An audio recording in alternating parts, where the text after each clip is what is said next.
Last class में हमने specific heat capacity के बारे में बात की थी।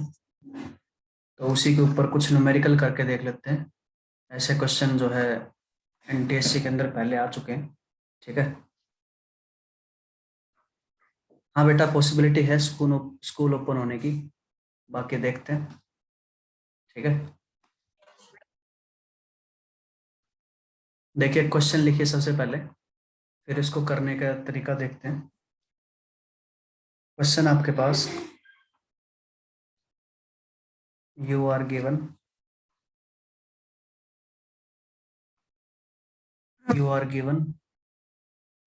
10 gram ice at -10 degrees Celsius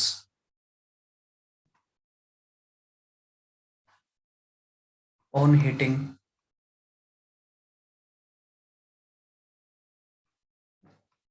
it converts to 110 degrees Celsius steam. Find the amount of energy required. Find the amount of energy required for this change.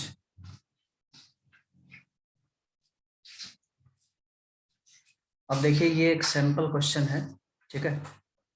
इस तरह के क्वेश्चन से जो है आपके सारे कंसेप्ट क्लियर हो जाएंगे, लेकिन जरूरी नहीं है कि इतना बड़ा ही आपके पास क्वेश्चन आए। ये मैक्सिमम लेंथी क्वेश्चन हो सकता है, इससे बड़ा क्वेश्चन नहीं आ सकता है। ठीक है। अब देखिए, इस क्वेश्चन को करने के लिए कुछ डेटा आपको पता होना चाहिए, जैसे कि latent heat of fusion, LF लिख रहा हूं मैं। Latent heat of fusion of water जो है, ये आपका 80 कैलोरी पर ग्राम होता है। Latent heat of vaporisation for H2O, ये होता है 540 कैलोरी पर ग्राम। Good morning sir. हाँ बेटा, गुड मॉर्निंग। क्वेश्चन लिखो, जो अभी अभी जो है ज्वाइन कर रहे हैं वो क्वेश्चन लिखिए फटाफट। ये डेटा आपको दिया जाएगा। इसके अलावा हीट कैपेसिटी, सर टेस्ट ले रहे हो क्या? बेटा ये क्वेश्चन करवा रहा हूँ मैं, लास्ट क्लास में जो थ्योरी पढ़ी थी उससे रिलेटेड न्यूमेरिकल है। ठीक है। Specific heat capacity of ice, ये आपको दे रखा है 0.5 कैलोरी पर ग्राम पर degree Celsius. Specific heat capacity of water का मतलब होता है लिक्विड। ठीक है। ये है 1 कैलोरी पर ग्राम, 1 कैलोरी पर ग्राम पर डिग्री सेल्सियस। इसके अलावा लास्ट डेटा आपको दे रखा है specific heat capacity of steam, ये आपको दे रखा है 0.48 कैलोरी पर ग्राम पर डिग्री सेल्सियस। इतना क्वेश्चन दे रखा है। देखिए, इस क्वेश्चन को समझते हैं पहले।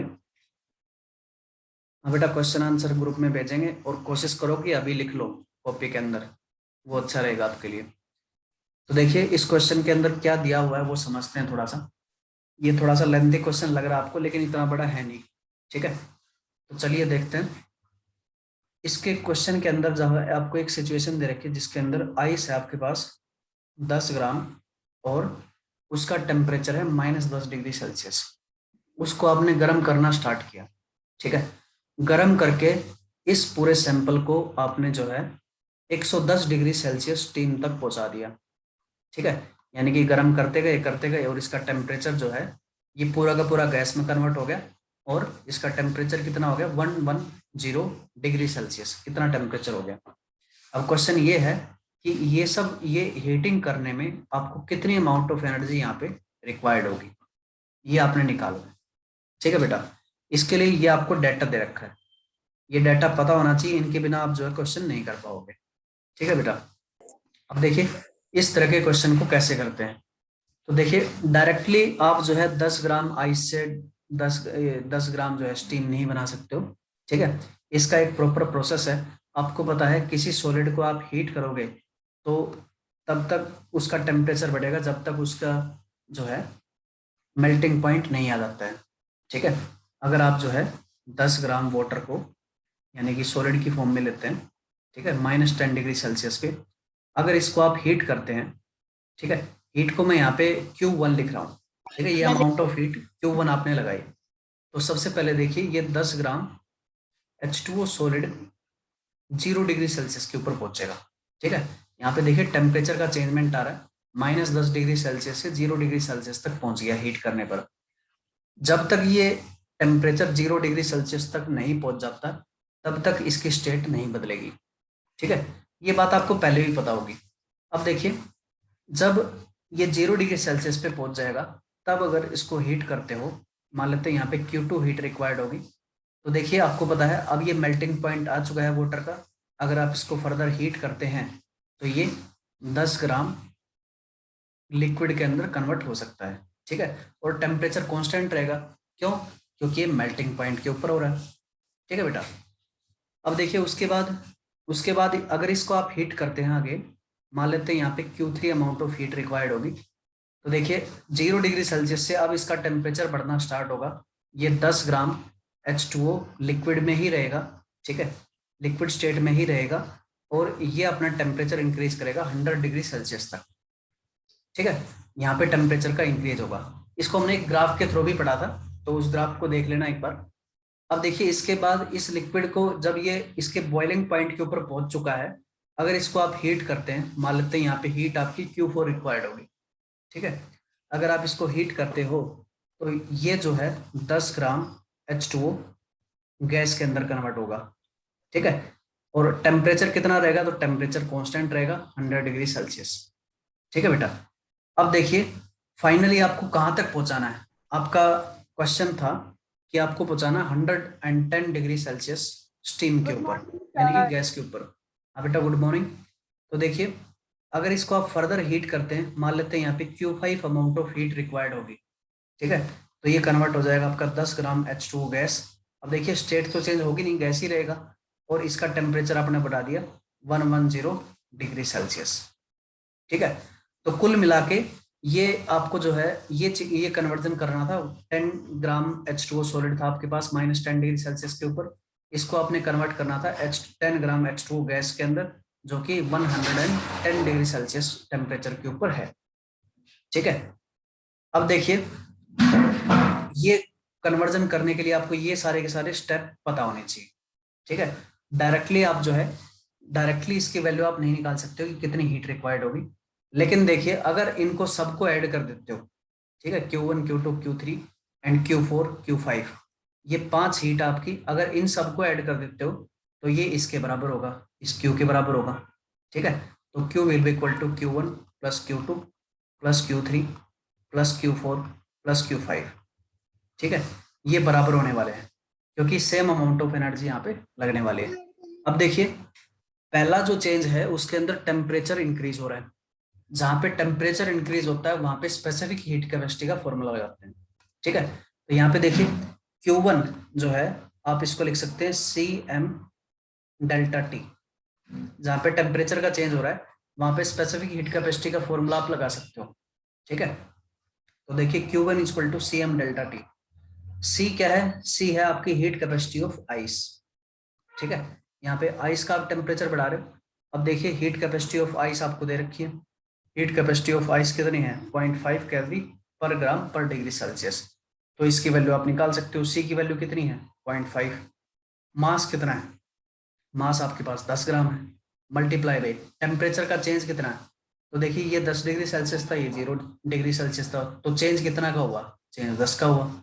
ठीक है, इतना जूल आपके एनर्जी रिक्वायर्ड होगी। इसको मल्टीप्लाई करके देखोगे तो ये किसके बराबर आ जाएगा? आप निकाल सकते हो इसको। ठीक है, ये किसके बराबर आ जाएगा? 50 के बराबर आ जाएगा। तो यहाँ पे Q1 जो हीट होगी वो 50 जूल रिक्वायर्ड होगी ये चेंज करने के लिए। ठीक है बेटा, अब देखिए सेकंड देखते हैं। सेकंड के अंदर टेम्परेचर चेंज नहीं हुआ, टेम्परेचर चेंज नहीं हुआ, इसका मतलब यहाँ पे लेटेंट हीट रिक्वायर्ड होगी। ठीक है, हमने बात की थी पहले कि जहाँ पे टेम्परेचर चेंज नहीं होता है वहाँ पे लेटेंट हीट जो है आपके काम में आ जाती है। तो यहाँ पे लेटेंट हीट कौन सी होगी, आप सॉलिड से लिक्विड में कन्वर्ट कर रहे हो, सॉलिड से लिक्विड क्या होता है, फ्यूजन होता है। तो लेटेंट हीट ऑफ फ्यूजन आपको दे रखा है, लेटेंट हीट ऑफ फ्यूजन है 80 कैलोरी पर ग्राम। इसको अप्लाई करो तो देखिए यहाँ पे Q2 जो होगा ये लेटेंट हीट इंटू मास के बराबर होगा, ठीक है, latent heat of fusion into mass.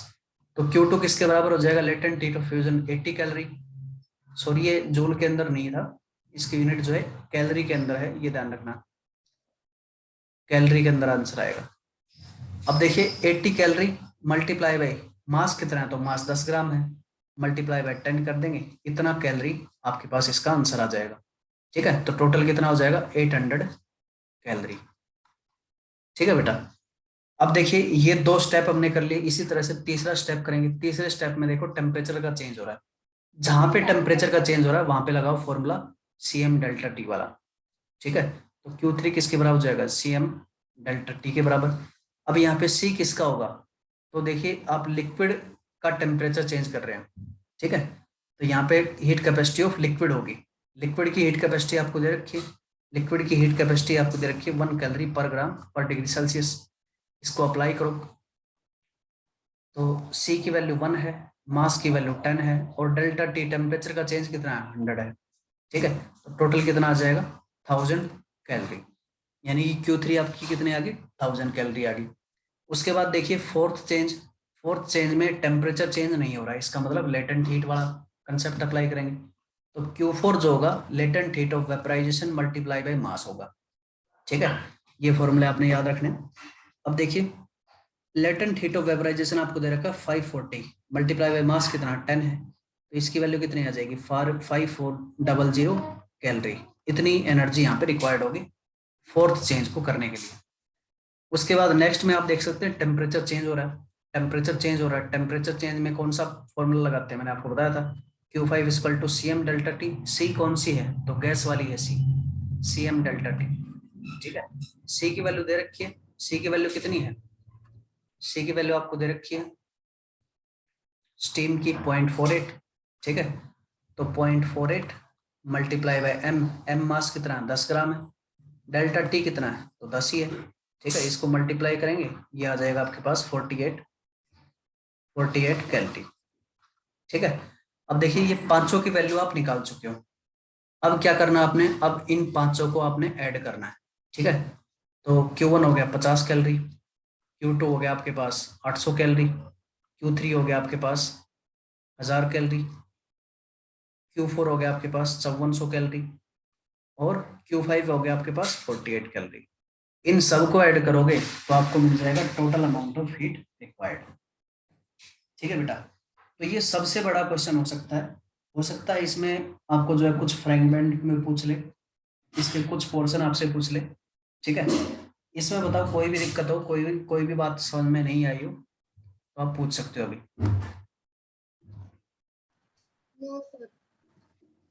अब देखिए ये सबसे बड़ा क्वेश्चन था, हम क्या करते हैं कुछ फ्रेगमेंट्स में क्वेश्चन को ब्रेक करके मैं आपसे कुछ अलग बातें पूछता हूँ, ठीक है। तो मैं की एक नया वॉइस नहीं आ क्वेश्चन रही अब, आगे सर। तो मैं एक नया क्वेश्चन लिखता हूँ बेटा, ठीक है। उस नए क्वेश्चन को आप सभी बच्चे जो है अटेम्प्ट करके देखेंगे, तो फटाफट लिखो एक क्वेश्चन, फटाफट लिखो बेटा एक क्वेश्चन। आपके पास जो है वाटर सैंपल है, वाटर सैंपल है 20 डिग्री सेल्सियस के ऊपर, ठीक है। 20 डिग्री सेल्सियस के ऊपर वाटर सैंपल है आपके पास, और ये है आपके पास 100 ग्राम। इसको आपने कन्वर्ट करना है, इसको आपने कन्वर्ट करना है, इसको आपने कन्वर्ट करना है गैस एट 100 डिग्री सेल्सियस, या स्टीम बोल लो इसको, स्टीम एट 100 डिग्री सेल्सियस, और 100 ग्राम ही रहेगा ऑब्वियसली, ठीक है। ये कन्वर्जन करना आपने, 4 पैर बनेगा, ये कन्वर्जन करना आपने, ठीक है बेटा। पूछ इसमें रहा आपको है पूरा बैच बना देगा। इसमें आपको जो है डाटा दे रखा है, इसमें आपको डाटा दे रखा है, डाटा है सबसे पहले heat capacity of liquid water, heat capacity of liquid water है 1 कैलोरी पर ग्राम पर डिग्री सेल्सियस, और latent heat of vaporisation of H2 ये आपको दे रखी है 540 कैलोरी पर ग्राम। ठीक है, ये दो डाटा आपको दे रखा है। फटाफट इसको अटेम्प्ट करो और मुझे आंसर बताओ। सभी बच्चे इसको अटेम्प्ट करेंगे और फटाफट सभी के सभी बच्चे आंसर बताएंगे।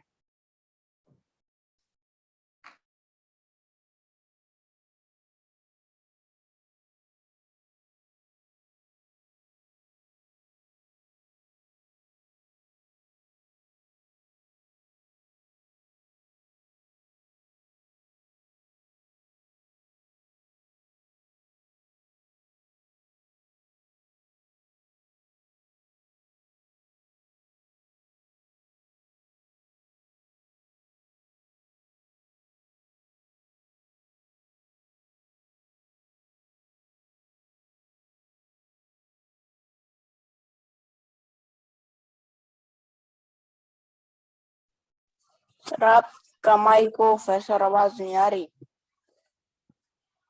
हाँ बेटा क्वेश्चन करने के लिए बोला ना, क्वेश्चन करने के लिए टाइम दिया आपको, अटेम्प्ट करो इस क्वेश्चन को। कर रहे हैं सर।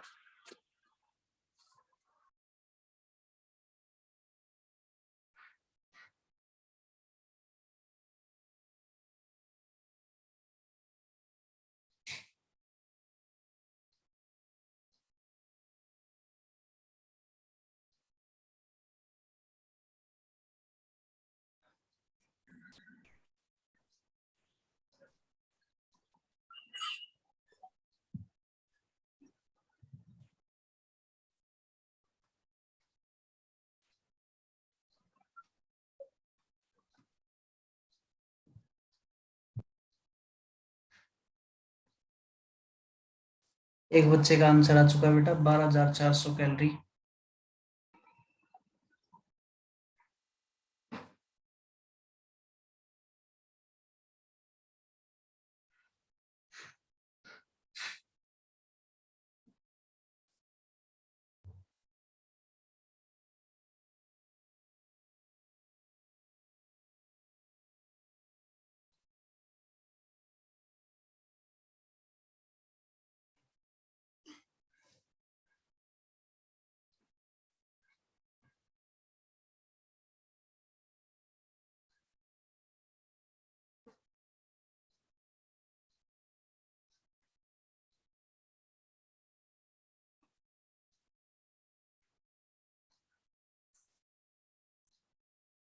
बासठ हजार कैलोरी बिल्कुल ठीक आंसर है बेटा,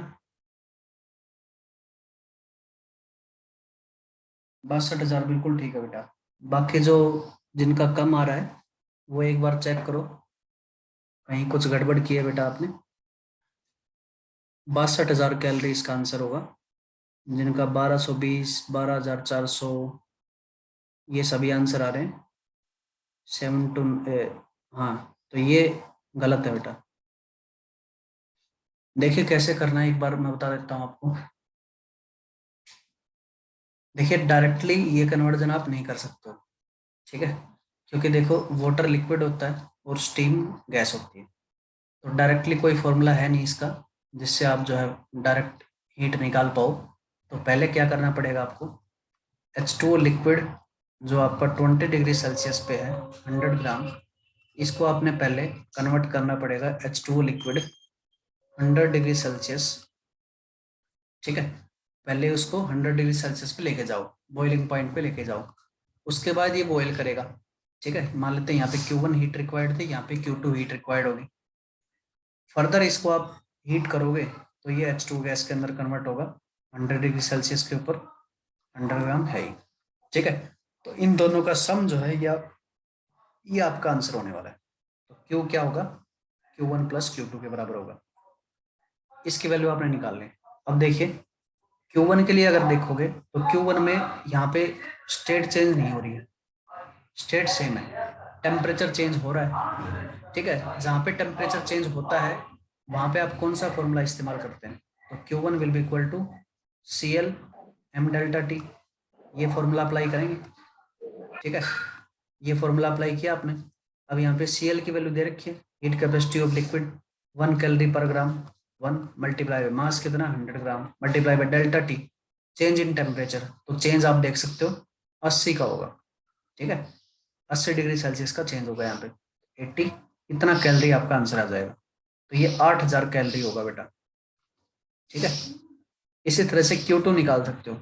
अब देखिए Q2 में स्टेट चेंज हो रही है, जहाँ पे स्टेट चेंज होती है वहां पे आप लेटेंट हीट वाला फॉर्मूला इस्तेमाल करते हैं। यहाँ पे क्या हो रहा है, लिक्विड से गैस यानी कि वेपराइजेशन हो रहा है, LV into m, latent heat of vaporisation 540 multiply by mass कितना 100 ग्राम, इतना कैलोरी रिक्वायर्ड होगा, तो ये हो जाएगा आपके पास 54,000 कैलोरी, इतनी हीट रिक्वायर्ड होगी Q2। अब Q1 क्या, Q क्या होगा, Q आपके पास Q1 प्लस Q2 होगा, ठीक है। बेटा जिसको जरूरत नहीं है वो अपने आप को म्यूट कर लिया करें।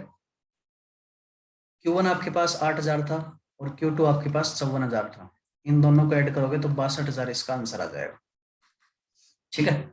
62,000 कैलोरी, इतनी हीट रिक्वायर्ड होगी to make this change happen, ठीक है बेटा। और इस तरह के क्वेश्चन जो है एग्जाम में मैं जरूर डालूंगा, एक या दो क्वेश्चन जरूर होंगे इस तरह के, तो ये न्यूमेरिकल एक बार अच्छे से सोल्व कर लेना। अगर कोई डाउट है इसमें तो मेरे से अभी पूछ सकते हैं बेटा।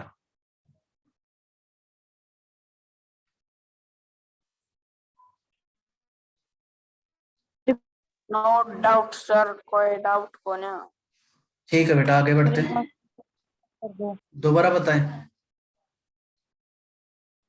इस क्वेश्चन को दोबारा बताएं बेटा, देखिए दोबारा देख लो इसको। देखिए बेटा, वाटर आपके पास लिक्विड फॉर्म में है 20 डिग्री सेल्सियस पे, इसका मास आपको दे रखा 100 ग्राम, ठीक है। अब देखिए इसको हीट करना स्टार्ट करोगे, ऐसा तो है नहीं कि इसका टेम्परेचर इंक्रीज ना हो और डायरेक्टली गैस में कन्वर्ट हो जाए, ऐसा तो हो ही नहीं सकता।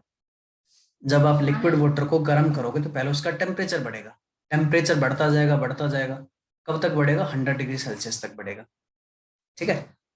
ये फर्स्ट स्टेप देखो आप, इसको अगर आप हीट करते हो तो पहले इसका टेम्परेचर बढ़ता है 100 डिग्री सेल्सियस तक, ठीक है। जब 100 डिग्री सेल्सियस पे पहुंच जाएगा तब अगर उसको आप हीट करोगे तो इसका इक्विलिब्रियम जो है गैस की तरफ शिफ्ट होने लग जाएगा, ये हमने पढ़ा था, ठीक है। इसको हीट करोगे तो लिक्विड पूरा गैस के अंदर कन्वर्ट होने लग मरिंदा। जाएगा, यहाँ पे लेटेंट हीट रिक्वायर्ड होगी, ठीक है। इस तरह से दो स्टेप के अंदर ये चेंज होता है। तो पहले स्टेप की एनर्जी निकाल लोगे, यहाँ पे टेम्परेचर चेंज हो रहा है, जहाँ पे टेम्परेचर चेंज होता है वहां पे स्पेसिफिक हीट कैपेसिटी का फॉर्मूला लगाते हैं, ये वाला फॉर्मूला। और दूसरी जगह यहाँ पे टेम्परेचर चेंज नहीं हो रहा है तो यहाँ पे लेटेंट हीट वाला फॉर्मूला लगाते हैं। तो लेटेंट हीट वाला फॉर्मूला सिंपल है, लेटेंट हीट मल्टीप्लाई बाय मास, ठीक है। इस तरह से आप इसको अप्लाई करके ये Q2 वैल्यू निकाल सकते हैं। अब टोटल एनर्जी क्या होगी, इन दोनों का सम होगी, ठीक है। इस तरह से आप इस क्वेश्चन को सोल्व कर सकते हैं।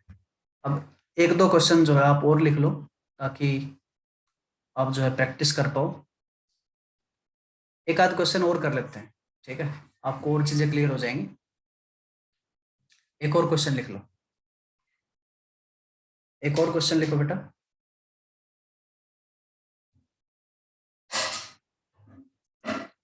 A container contains a container contains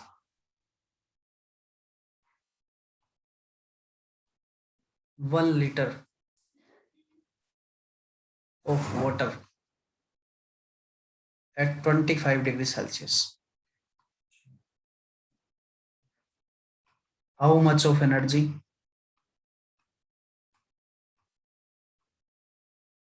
will it require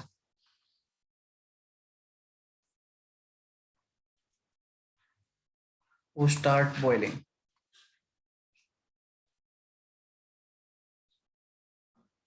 एक कंटेनर है जिसके अंदर 1 लीटर पानी दिया हुआ है, ठीक है। और इस 1 लीटर पानी का जो है टेम्परेचर आपको दिया गया है 25 degree Celsius. How much of energy will it require, इसको कितनी एनर्जी रिक्वायर होगी बॉइलिंग स्टार्ट करने के लिए, ठीक है। बॉइलिंग स्टार्ट करने के लिए कितनी एनर्जी रिक्वायर करेगा ये पूरा का पूरा सिस्टम। इसके अंदर डाटा आपको दे रखा है, boiling point of water boiling point of water is 100 degree Celsius, ये पहला डाटा है। दूसरा डाटा आपको दे रखा है हीट कैपेसिटी या स्पेसिफिक हीट कैपेसिटी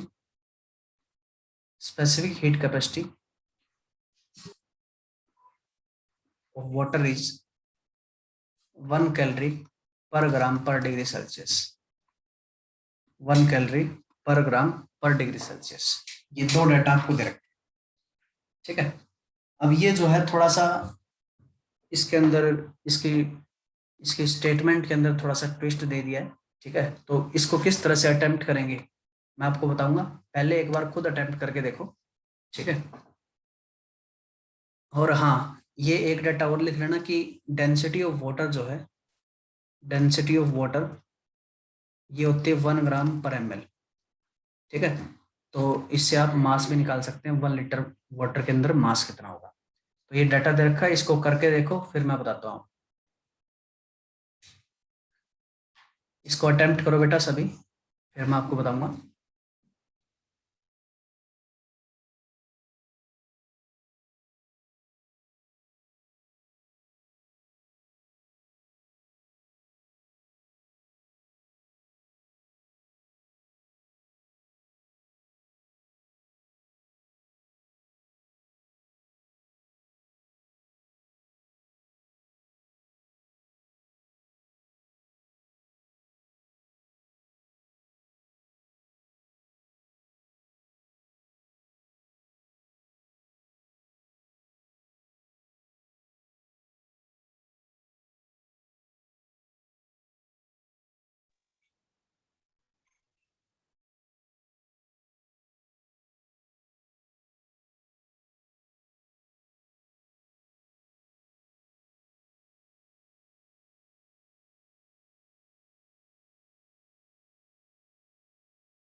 सर आपकी आवाज नहीं आ रही।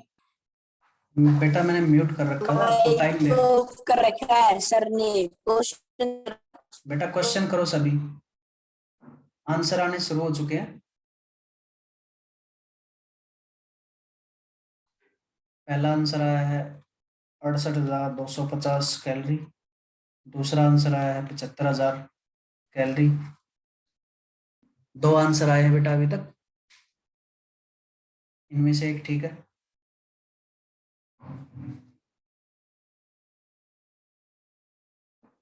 तीसरा आंसर भी 75,000 आया है, चौथा भी 75,000,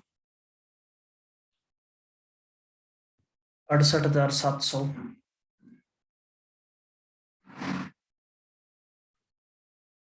75,000 आंसर ठीक है बेटा। देखो कहाँ गड़बड़ की आपने। अब मैं इसका आंसर बता रहा हूँ।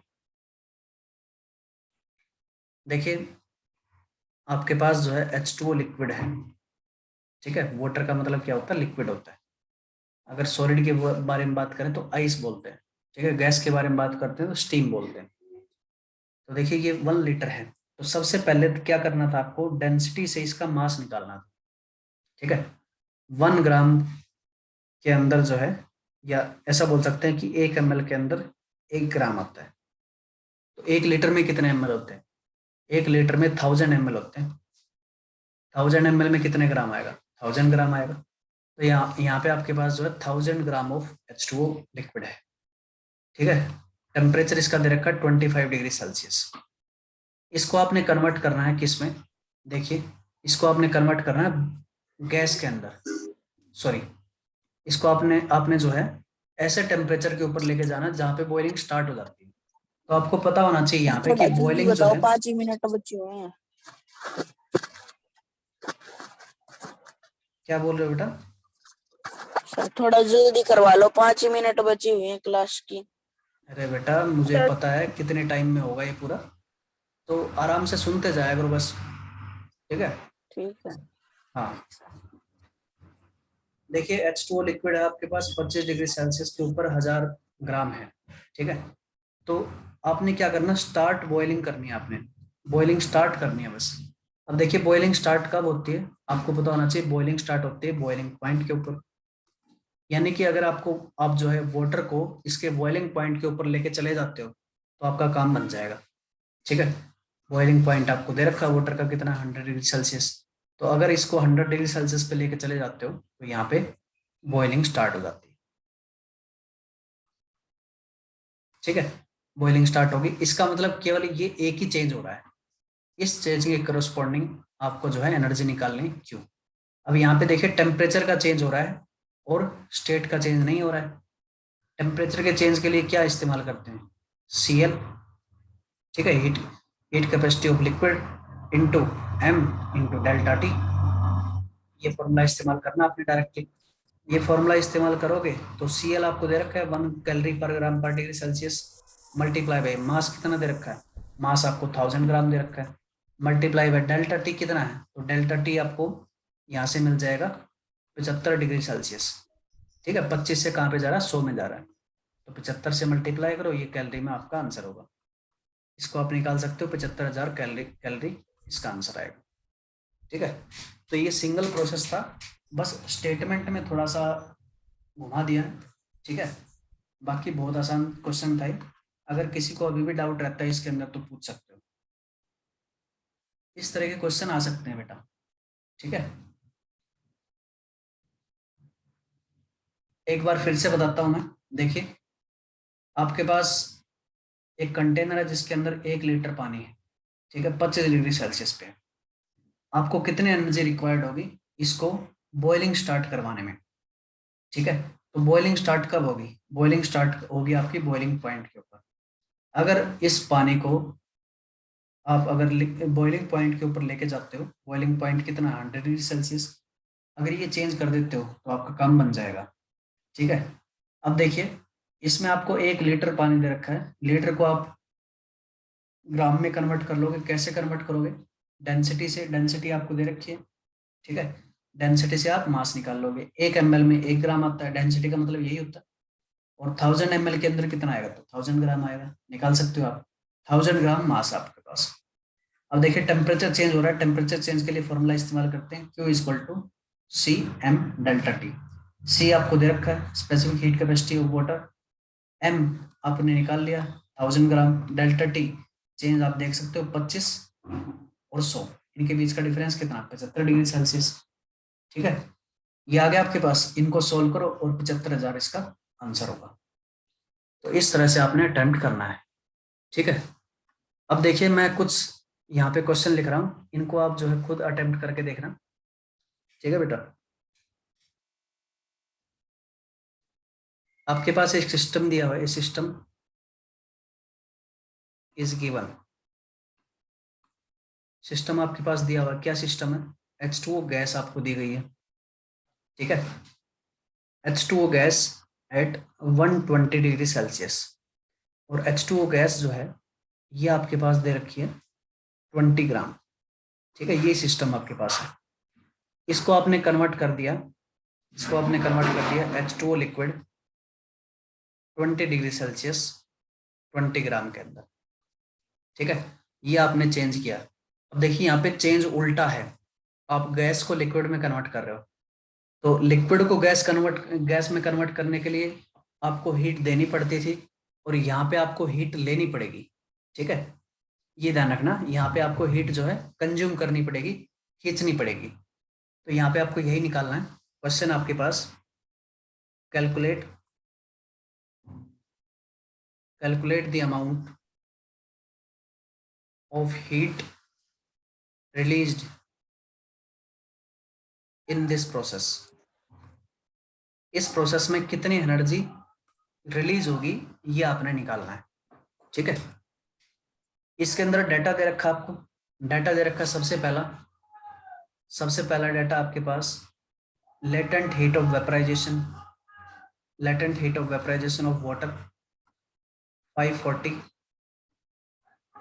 कैलोरी पर ग्राम।